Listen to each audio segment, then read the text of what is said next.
Hello students, Standard 12 English Second Language Unit 5 Read 1 Ants Ants એટલે કીડીઓ. વિદ્યાર્થી મિત્રો, આપણે લાસ્ટ લેક્ચરમાં જોયું કે રેડ એન્ટ્સ વિશે આપણે અભ્યાસ કર્યો. જે લાલ કીડીઓ છે, કાળી કીડીઓને ગુલામ તરીકે રાખે છે, એમની પાસે ડ્રજરી કરાવે છે, મજૂરી કરાવે છે અને ફરજિયાતપણે કમ્પલસરી એમની પાસે કાર્ય કરાવે છે અને ખાસ કરીને એમની પાસે ગુલામી કરાવે છે, સ્લેવરી કરાવે છે. એ આપણે જોયું. તો કાળી કીડીઓ છે એ લાલ કીડીઓના ગુલામ બનીને કામ કરે છે, એવા પ્રકાર વિશે આપણે જોયું.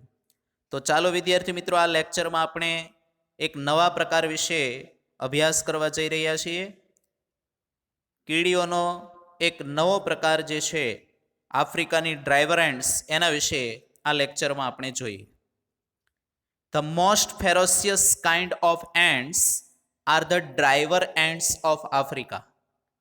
Most ferocious, સૌથી વિકરાળ, ક્રૂર, હિંસક. કાઇન્ડ એટલે પ્રકાર. Ants are the driver ants of Africa. એ આફ્રિકાની ડ્રાઈવર એન્ટ્સ છે. આફ્રિકાની ડ્રાઈવર એન્ટ્સ જે છે એ કીડીઓમાં સૌથી હિંસક છે. કીડીઓનો સૌથી જો કોઈ હિંસક પ્રકાર હોય, જો કોઈ વિકરાળ પ્રકાર હોય, તો એ આફ્રિકાની ડ્રાઈવર એન્ટ્સ છે. They have no fixed home. Fixed એટલે કે અહીંયા કોઈ ચોક્કસ, હોમ એટલે ઘર, એમનું કોઈ ચોક્કસ ઘર નથી, એટલે ચોક્કસ રહેઠાણ નથી. But are always on the move. પરંતુ તે હંમેશા, ઓલવેઝ એટલે હંમેશા, ઓન ધ મૂવ એટલે એક જગ્યાએથી બીજી જગ્યાએ જતી રહે છે. Transfer from one place to another place. એક જગ્યાએથી બીજી જગ્યાએ જવું, ચાલતા રહેવું, on the move. They have no fixed home. તેઓને કોઈ ચોક્કસ રહેઠાણ નથી.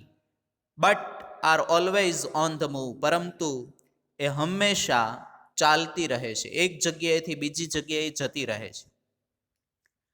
They are completely blind. Completely એટલે સંપૂર્ણપણે, અને બ્લાઇન્ડ એટલે અંધ. One who can not see, જે જોઈ શકતું નથી, અંધ. They are completely blind. તે સંપૂર્ણપણે અંધ છે. તેઓ સંપૂર્ણપણે અંધ કીડીઓ છે. પરંતુ એટલે પરંતુ, they march in long lines. March એટલે કૂચ કરવી, ને લોંગ લાઇન્સ એટલે લાંબી કતારમાં, લાંબી હરોળમાં તે કૂચ કરે છે. તે સંપૂર્ણપણે અંધ છે, પરંતુ તે લાંબી હારમાં, કતારમાં કૂચ કરે છે. Many millions along. એક સાથે લાખોની સંખ્યામાં એ હોય છે. અલોંગ એટલે ની સાથે, એક સાથે ઘણી બધી સંખ્યામાં, અસંખ્ય કીડીઓ ભેગી થઈને જતી હોય છે, લાખોની સંખ્યામાં. And they devour any animal that happens to be in their path. Devour એટલે ખાઈ જવું, જેને કન્ઝ્યુમ પણ કહેવાય, ઈટ હંગ્રીલી પણ કહેવાય. ડિયોરનો સિમિલર મિનિંગ છે કન્ઝ્યુમ, ખાઈ જવું. જે ખાઈ જાય છે, એની એનિમલ એટલે કોઈ પણ પ્રાણીને ખાઈ જાય છે. That happens to be in the path. Happens to be in their path. Their એટલે તેઓના, અને પાથ એટલે રસ્તામાં. એઓના રસ્તામાં હેપન્સ ટુ બી એટલે કોઈ પણ પ્રાણી દેખાય તો એને ખાઈ જાય છે. બહુ સરસ મજાની વાત જાણવા મળી. They are completely blind, but they march in long lines, many millions long, and they devour any animal that happens to be in their path. તેઓ સંપૂર્ણપણે અંધ છે, પરંતુ એક કતારની અંદર તે લાંબી લાઈનમાં કૂચ કરે છે, લાંબી કતારમાં, હરોળમાં કૂચ કરે છે, અને એક સાથે લાખોની સંખ્યામાં તેઓ જતી હોય છે. અને જો એમના માર્ગની અંદર, પાથની અંદર, રસ્તામાં કોઈ પણ પ્રાણી આવે તો તેને તે ખાઈ જાય છે. Even large animals like tigers and elephants leave in fear of them. Even એટલે તેમ છતાંય, લાર્જ એનિમલ્સ એટલે વિશાળ પ્રાણીઓ, લાઇક એટલે જેવા કે ટાઈગર્સ એન્ડ એલિફન્ટ્સ. અરે ટાઈગર્સ, વાઘ અને હાથી જેવા વિશાળ પ્રાણીઓ પણ, ઇવન એટલે પણ, live in fear of them. Live એટલે રહે છે, જીવે છે. In fear of them. In fear of them એટલે એમના ડરમાં રહે છે. વિશાળ પ્રાણીઓ જેવા કે વાઘ અને હાથી જેવા વિશાળ પ્રાણીઓ પણ એમના ડરથી બીકથી જીવે છે, એટલે એ પણ એમના માર્ગમાં આવવાની કોશિશ નથી કરતા. તો આ કીડીઓ એટલા માટે ફેરોસિયસ ગણાય છે, હિંસક ગણાય છે. Often, if a python unable to move after swallowing his dinner happens to be in the path of the marching lines, then these creatures eat both the python and the animals in its stomach. Often એટલે ઘણીવાર, અ Python, Python એટલે અજગર, enable એટલે કે અસક્ષમ હોય, કે જે ખસવા માટે, ટુ મૂવ એટલે અહીંયા ખસવું, ખસવા માટે તે અસક્ષમ હોય. આફ્ટર સ્વોલોવિંગ હિઝ ડિનર, આફ્ટર એટલે પછી, સ્વોલોવિંગ એટલે ગળી જવું, ને ડિનર એટલે ભોજન. ઘણીવાર કોઈ અજગર એમનું ભોજન ગળ્યા પછી, એમનું ભોજન છે એ ખાઈ ગયા પછી ખસવા માટે અસક્ષમ હોય, અસમર્થ હોય, તો શું થાય છે વિદ્યાર્થી મિત્રો? સ્વોલોવિંગ એટલે ગળી જવું, જેને ગલ્પ પણ કહેવામાં આવે છે. સ્વોલોવિંગનો સિમિલર વર્ડ છે gulp, GULP, gulp. Happens to be in the path એટલે કે જો એ માર્ગમાં આવે, કોના માર્ગમાં આવે? તો ઓફ ધ માર્ચિંગ લાઇન્સ, એટલે આ કૂચ કરતી હરોળ જે છે, લાઈન જે છે, એમના માર્ગમાં આવે, કૂચ કરતી લાઈનના માર્ગમાં આવે, હરોળના માર્ગમાં આવે, તો ધેન ધીઝ ક્રીચર્સ, આ જે પ્રાણીઓ છે, એટલે કીડીઓ જે છે, ઈટ બોથ, બંનેને ખાઈ જાય છે. ધ પાયથન એટલે અજગરને ખાઈ જાય છે, એન્ડ ધ એનિમલ એટલે પ્રાણી, ઇન ઇટ સ્ટમક એટલે પેટમાં, એમના પેટમાં રહેલા પ્રાણીને પણ ખાઈ જાય છે. જો કોઈ અજગર છે એમનું ભોજન ગળ્યા પછી આ માર્ચિંગ લાઇનના રસ્તામાં આવે, આ કૂચ કરતી હરોળના રસ્તામાં આવે, માર્ગમાં આવે, તો આ ક્રીચર્સ એટલે કે આ કીડીઓ છે એ પાયથન એટલે અજગરને તેમજ એમના પેટમાં રહેલા પ્રાણીને એ બંનેને ખાઈ જાય છે.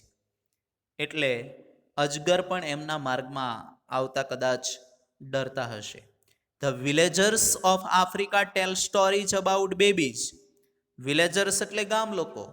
આફ્રિકાના જે ગામ લોકો છે તે ટેલ સ્ટોરીઝ, ટેલ એટલે કહેવું ને, સ્ટોરીઝ એટલે વાર્તાઓ, અબાઉટ એટલે ના વિશે, બેબીઝ એટલે બાળકોની વાર્તાઓ કહે છે. Who have been eaten by ants, જે કીડીઓ દ્વારા ખવાયા છે, કીડીઓ દ્વારા છે ખવાઈ ગયા છે, એવા બાળકોની વાર્તાઓ આજે આફ્રિકાના લોકો કરે છે. આફ્રિકાના ગામ લોકો છે એ એવા બાળકોની વાત કરે છે કે જે કીડીઓ દ્વારા ખવાઈ ગયા છે. ખવાયેલા બાળકો જે છે, કીડીઓ એમનું બાળકો છે એ કીડીઓનું ભોજન બની ગયા હોય, એવા બાળકોની વાર્તાઓ કહે છે. And these stories may well be true. These stories એટલે આ વાર્તાઓ, મે વેલ બી ટ્રુ એટલે કદાચ સાચી પણ હોઈ શકે, અને વાર્તાઓ કદાચ સાચી પણ હોઈ શકે. આફ્રિકાના ગામ લોકો છે એવા બાળકોની વાર્તાઓ કરે છે કે જે કીડીઓ દ્વારા ખવાયેલા છે, અને કદાચ આ વાર્તાઓ સાચી પણ હોઈ શકે.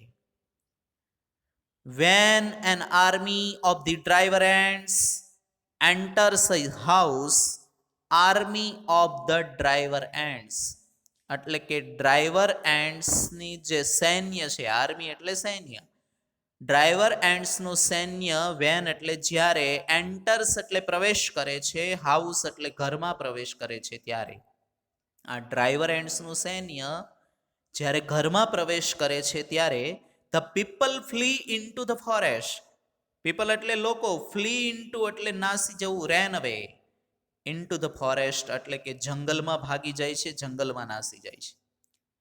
એન્ડ સ્ટે ધેર, અને તે ત્યાં જ રહે છે, સ્ટે એટલે રહેવું, અને ધેર એટલે ત્યાં, અન્ટિલ એટલે જ્યાં સુધી, નહીં ત્યાં સુધી, ધ એન્ડ્સ હેવ પાસ્ડ, જ્યાં સુધી કીડીઓ છે પસાર ન થાય, પાસડ એટલે કે ત્યાંથી જતી ના રહે, ત્યાં સુધી તેઓ ત્યાં ને ત્યાં જ રહે છે.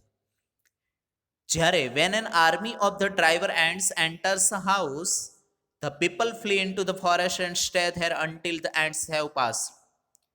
જ્યારે આ ડ્રાઈવર એન્ડ્સનું સૈન્ય ઘરમાં પ્રવેશે છે ત્યારે આ લોકો છે એ જંગલમાં ભાગી જાય છે અને એ જ્યાં સુધી કીડીઓ ત્યાંથી પસાર નથી જતી નથી રહેતી ત્યાં સુધી તેઓ જંગલમાં ને જંગલમાં એટલે કે ત્યાં જ રહે છે.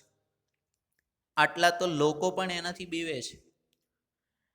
When the people come back, જ્યારે લોકો પાછા આવે છે ત્યારે, વેન એટલે જ્યારે અને કમ બેક એટલે પાછું આવવું, ધે ફાઇન્ડ એટલે જુએ છે, ધેટ એવરી ઇન્સેક્ટ એટલે કે દરેક જંતુ જે હોય છે, એન્ડ સ્પાઈડર એટલે કરોળિયા જે હોય છે, ઇન ધ હાઉસ ઘરમાં રહેલા દરેક જંતુ અને કરોળિયો જે છે, હેઝ બીન ક્લિયર્ડ અવે એટલે કે સાફ થઈ ગયેલા હોય છે, એટલે એમને ધૂંજાળા કરવા નથી પડતા. તો અહીંયા when the people come back they find that every insect and spider in the house has been cleared away. જ્યારે તેઓ ઘરે પાછા ફરે છે ત્યારે તેઓ જુએ છે, એમને જોવા મળે છે કે ઘરમાં રહેલા તમામ જે જંતુ છે અને કરોળિયા એ ક્લિયર્ડ અવે, હેઝ બીન ક્લિયર્ડ અવે એટલે સાફ થઈ ગયા હોય છે. પેસિવ વોઇસનું સેન્ટેન્સ છેલ્લે આપ્યું છે, હેઝ બીન ક્લિયર્ડ અવે, કીડીઓ દ્વારા સાફ થઈ ગયેલા જોવા મળે છે, એટલે એ લોકોને ધૂંજાળાની ચિંતા નથી રહેતી. તો વિદ્યાર્થી મિત્રો, આપણે સરસ મજાની માહિતી કીડીઓ વિશે મેળવી. આપણે ઘણા બધા પ્રકાર વિશે જોયું. તો ફાર્મિંગ એન્ડ્સ વિશે જોયું, રેડ એન્ડ્સ વિશે જોયું, ત્યારબાદ આપણે આ ડ્રાઈવર એન્ડ્સ ઓફ આફ્રિકા એમના વિશે જોયું. તો આ દરેક કીડીઓનો જે પ્રકાર છે એ જે શોર્ટ નોટ તરીકે એક્ઝામમાં પણ પૂછાઈ શકે છે.